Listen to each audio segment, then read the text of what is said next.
You know, in science, especially when we're trying to understand people, we run into this really interesting problem. We have to measure things we can't actually see them. So how do we know our measurements are even real? That's the huge challenge we're going to tackle today, this idea of construct validity. Okay, so what is construct validity? Really? Let's start with a question. It sounds simple, but trust me, it's super complex. How would you measure something like creativity? Or, say, a person's satisfaction with their job? I mean, you can't exactly pull out a ruler or a scale for that, right? This is the exact puzzle that construct validity is designed to solve. So, to get a handle on this, researchers first needed a way to even talk about these invisible ideas. And you know how it is in science, these big abstract concepts. They have a very specific name. And that name is a construct. Now that might sound a little academic, but just think of it as the conceptual nucleus. It's the absolute core of an idea. It's the thing that anchors this fuzzy abstract concept to reality so we can actually get our hands on it and study it. Let's put it this way. The construct is the blueprint. It's that simple. If you want to measure job satisfaction, your construct is the detailed plan that spells out exactly what that means, what's in, what's out. It is the what we're actually trying to measure. But you know, having a great blueprint isn't enough, right? You still have to actually build the bridge. So how do researchers go from this big idea, this abstract concept, to something, well, concrete and measurable?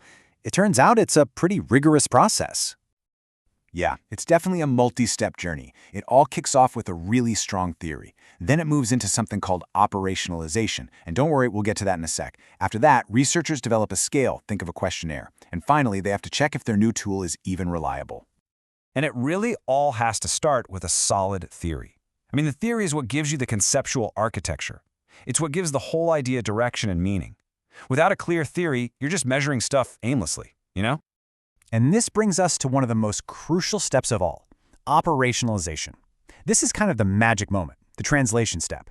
It's where a researcher decides how they're actually going to measure the construct. So, for job satisfaction, this could be creating a survey with questions like, on a scale of 1 to 10, how likely are you to recommend this company to a friend? Okay, so you've built your measurement tool, your survey. But hold on, before you can even ask if it's accurate, you have to ask a totally different question first. Is it consistent? Like, if you give the same person the same survey on Tuesday and again on Thursday, are you going to get roughly the same results? This whole idea is called reliability. A great way to think of it is as the procedural twin of validity. You really can't have one without the other. It's pretty simple. If your measurement tool is unstable and spitting out different results every time, it's totally useless. There's just no way it can be a valid measure of a stable concept. All right, so let's say we have a reliable tool. It's consistent. Great, but now we face the million-dollar question. How do we prove our tool is actually measuring what we think it's measuring? This is where construct validity really gets to work, and it does it through two key tests. So these two tests are called Convergent and Discriminant validity. Convergent validity is all about showing your measurement connects to things it should connect to. For example, a good measure of job satisfaction should probably correlate pretty well with employee engagement, right? Makes sense. Then you've got discriminant validity, which is the exact opposite. It proves your measurement doesn't connect with things it shouldn't. They're really two sides of the same coin, and you absolutely need both. Let's dive a little deeper into convergent validity. It's really all about harmony. So imagine you've created a brand new scale to measure job satisfaction. Well, you'd expect the scores from your new scale to be really highly correlated with scores from an existing, trusted scale that also measures job satisfaction. Or maybe they'd correlate with a measure of employee engagement. If they converge, if they move together, that's fantastic evidence you're on the right track.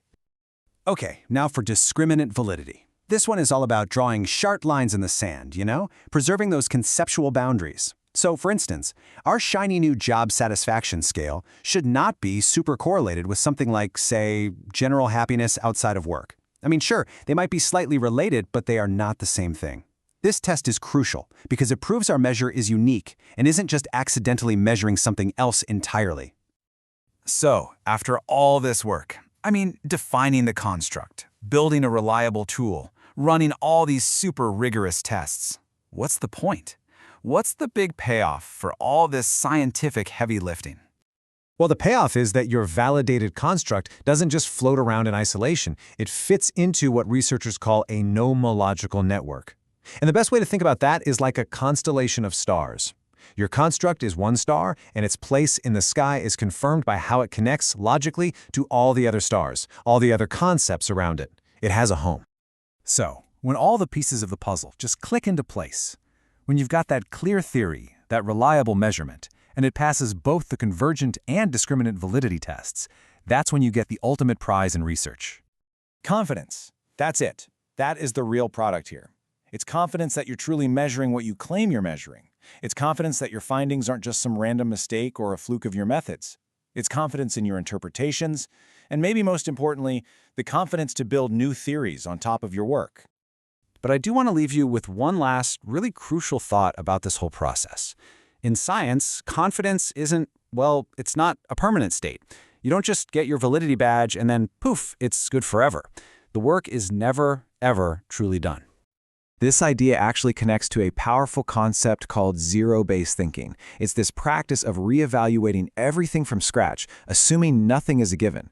It forces us to completely reject the idea that a measurement is valid just because, hey, it was valid 20 years ago.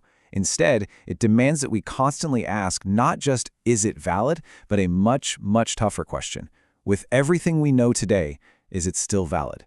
And that question right there is what keeps science honest. It's what ensures it's always moving forward.